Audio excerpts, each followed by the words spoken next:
दोस्तों ये series D है। इसके सही आंसर हम देखेंगे। परिवा का तत्सम रूप, परिवा का तत्सम रूप है प्रतिपदा। क्वेश्चन नंबर 2, निम्नलिखित तत्सम तद्भव तत् शब्दों का संगत युग्म है पर्यंक पलंक। और निम्नलिखित में से एक तद्भव शब्द कौन सा है? ये आंसू है इसका सही आंसर। कपित का तद्भव शब्द, कपित का तद्भव शब्द है कैथा। और निम्नलिखित में से कौन सा शब्द गुणवाचक विशेषण है? तो ये है उचित। निम्नलिखित में से कौन सा विशेषण संज्ञा से नहीं बना है? तो ये नहीं बना है सुंदर, इसका सही आंसर।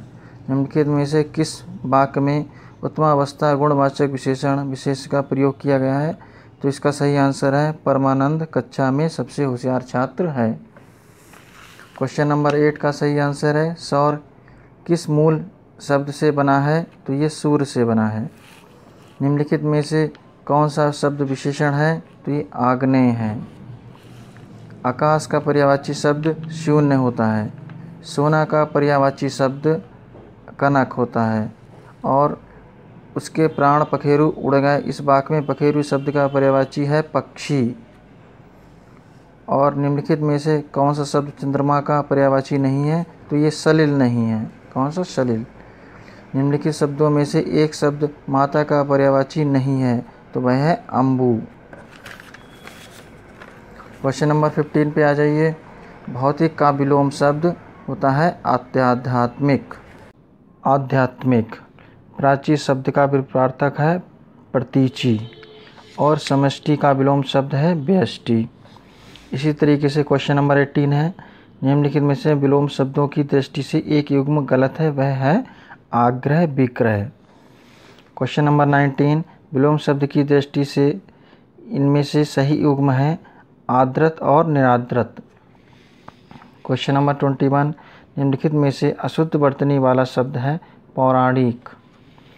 क्वेश्चन नंबर 22, निम्नलिखित वाक्यों में शुद्ध वाक्य है, तो इसमें शुद्ध वाक्य यही लग रहा है कि ये कविता अनेक भाव प्रकट करती है। क्वेश्चन नंबर 21 का सही आंसर है निम्नलिखित में से एक वाक्य शुद्ध है, वह है कौन सा है? तो वह है ऑप्शन डी। इसके बावजूद हम लोगों से हिंदी लिखने में बहुत भूलें हो जाती हैं। क्वेश्चन नंबर 24 है अशुद्ध वाक्य का चयन कीजिए। तो देश की वर्तमान मौजूदा हालात ठीक नहीं है, तो ये वाक्य अशुद्ध है। क्वेश्चन नंबर 15 है परंपरा से चली आ रही बात के लिए प्रयुक्त होने वाला शब्द है अनुश्रुति। जिसके पास कुछ ना हो वाक्यांश के लिए एक शब्द है अकिंचन। श्वेत से उत्पन्न होने वाला वाक्यांश के लिए एक शब्द है श्वेतज। निम्नलिखित में से किस वाक्यांश के लिए एक शब्द है दुर्निवार? दुर्निवार जिसे दूर करना कठिन हो, यानी ऑप्शन ए। क्वेश्चन नंबर 29, अपरिणीत शब्द निम्नलिखित में से किस वाक्यांश के लिए प्रयुक्त होता है? तो ये जिसका विवाह ना हुआ हो, ऑप्शन बी। निम्नलिखित में से तत्सम शब्द है जीर्ण। अगहन का तत्सम रूप होता है कौन सा है? तो आग्रहण, यानी ऑप्शन ए। निम्नलिखित में से तद्भव शब्द है चौदह। अभ्यंतर का तद्भव शब्द है भीतर। करपट का तद्भव शब्द है कपड़ा। क्या है? कपड़ा। और वह बहुत खाता है, इस वाक्य में बहुत शब्द किस प्रकार का विशेषण है? तो वह है अनिश्चित परिणाम विशेषण, अनिश्चित परिणाम वाचक विशेषण। और क्वेश्चन नंबर 36 है निम्नलिखित वाक्यों में से वह वाक्य चुनिए जिसमें गुणवाचक विशेषण का प्रयोग किया गया है। तो वह है डी। ऐसे आदमी लाखों में एक होते हैं।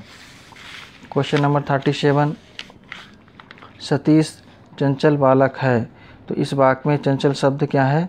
गुणवाचक विशेषण है। मानसिक विशेषण की किस मूल शब्द से बना है? तो ये बना है मानस। चारित्रिक विशेषण शब्द का मूल शब्द कौन सा है? चरित्र है। मीमांसा का सही पर्यायवाची शब्द है समालोचन। बिजली का पर्यायवाची शब्द होता है सौदामनी। निम्नलिखित में से कौन सा लक्ष्मी का पर्यायवाची नहीं है?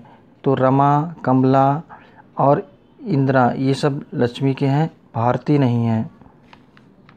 निम्नलिखित में से कौन सा शब्द कपड़ा का पर्यायवाची नहीं है? तो ये बासन। बासन मीन्स बर्तन होता है, बाकी वस्त्र, पट, बसन मीन्स कपड़ा होता है। निम्नलिखित में से कौन सा शब्द मेघ का पर्यायवाचक नहीं है? तो दामोदर मेघ का पर्यायवाची नहीं है। आविर्भूत, आविर्भूत का सही विलोम शब्द है तिरोभूत। क्षणिक का सही विलोम शब्द होता है शाश्वत। क्या होता है? शाश्वत। क्वेश्चन नंबर 47 देखेंगे। आग्रज, आग्रज का विलोम शब्द होता है अनुज। निम्नलिखित में से विलोम शब्दों की दृष्टि से एक युग्म गलत है, वह है अनुचर, परिचर। विलोम शब्दों की दृष्टि से इनमें से एक युग्म गलत है, वह है आच्छादित और परिच्छन्न। वर्तनी की दृष्टि से शुद्ध शब्द है विवर्त। शुद्ध वर्तनी वाले शब्द का चयन करें तो इसमें ज्योत्सना, ये डी ऑप्शन आपका सही है। वर्तनी की दृष्टि से कौन सा शब्द अशुद्ध है? तो उत्कर्षता अशुद्ध है। निम्नलिखित में से एक शुद्ध वाक्य है, वह है, तो वह कौन सा है? प्रत्येक विद्यार्थी को चाहिए कि वह हिंदी की अनेक पुस्तकें पढ़ें, तो ये ऑप्शन ए सही है इसका। 54 क्वेश्चन का निम्नलिखित में से एक वाक्य अशुद्ध है, वह कौन सा है? तो अशुद्ध वाला इसमें है कि उसके घर के पास एक मिठाई की दुकान है, ये ऑप्शन सी आपका गलत है। जिसका कोई शत्रु नहीं जन्मा तो उसको हम बोलते हैं अजात शत्रु। खोज करने वाला होता है अन्वेषक। जिसकी गिरीवा सुंदर हो सुग्रीव।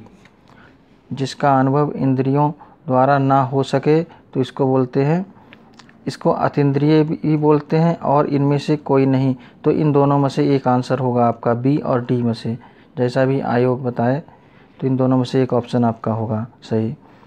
59 का वाक्यांशों और उनके लिए प्रयुक्त शब्दों को निम्नलिखित युग्मों में सही युग्म का चयन कीजिए। तो इसमें सही युग्म है लौट कर आया हुआ, प्रत्यागत। लौट कर आया हुआ यानी ऑप्शन आपका डी सही है। लास्ट क्वेश्चन है, निम्नलिखित में से तद्भव तत्सम शब्द है ओष्ठ। ओष्ठ आपका तत्सम शब्द है। दोस्तों